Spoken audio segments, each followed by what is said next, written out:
자취하는 사람들 깜놀각. 한국식 필로티 원룸 빌라의 등장. 지붕색도 한국 느낌 얹어 변경할 수 있습니다. 주차까지 완벽하게 되어 있죠. 타국 에셋은 이제 그만 한국식 에셋을 사용해 봅시다.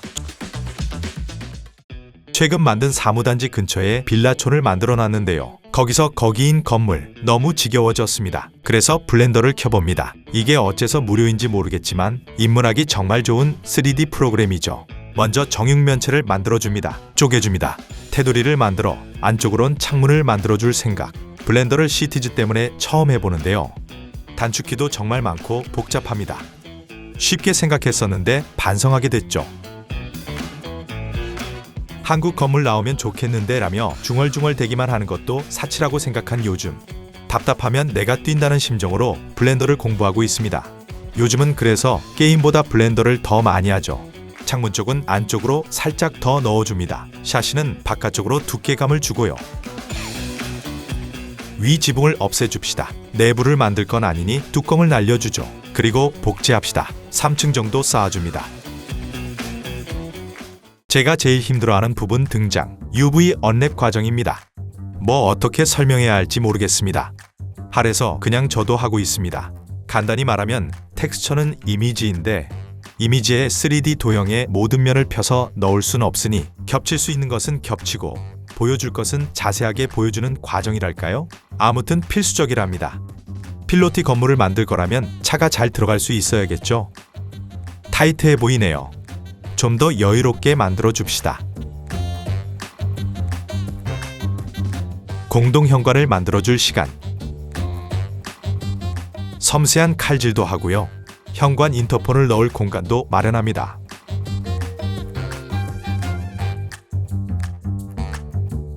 창문은 또 따로 분리해줘야 한다네요. 아주 번거로운 작업을 해줍니다.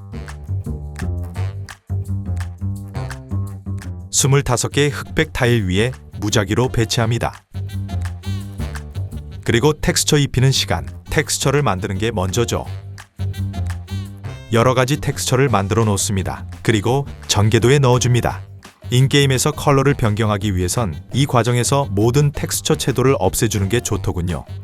이런 텍스처 세트도 제가 한번 공유하는 기회를 만들어 보겠습니다.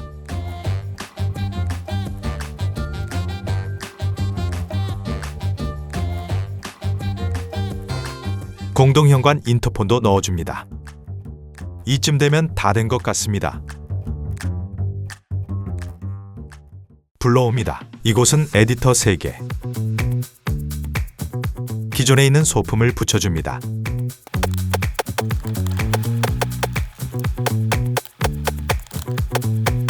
밤엔 기둥 쪽에 조명이 있어야겠죠?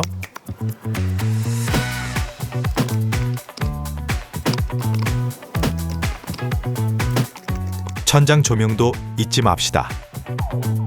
주착한 데칼을 새겨줍니다. 놀랍게도 데칼 자체에 기능이 포함되어 있더군요. 하지만 데칼만 있어선 안 됩니다. 투명한 도로를 연결해줘야 합니다. 그리고 마커를 심어줍니다. 사람들이 들어오는 곳을 지정하는 거죠. 가구 수를 지정하고 카테고리를 설정해줍니다. 테스트해봅니다. 잘 전입해 오시는군요. 실전 돌입, 과감하게 기존 건물을 철거하고 새로 생긴 부지에 한국 빌라를 넣어줍니다. 넣기만 해도 느낌 살죠? 디테일을 보태줍시다. 펜스를 쳐주세요. 색깔도 맞춰주고요. 여기까지만 해도 확실히 좋죠? 지붕색도 이렇게 바꿀 수 있게 해놨습니다. Right Everywhere 모드로 재미를 줍니다. 꼭 원룸 빌라에 적혀있다는 특이한 건물 이름들, 괜히 제 이름을 적어줍니다. 초쇼빌리지의 모습을 한컷 찍어봅니다. 밤에도 역시 보기 좋습니다. 이 에셋은 이미 배포 중입니다. 패러독스 모드 페이지에서 검색해보세요. 그리고 테트라포드도 만들어놨습니다.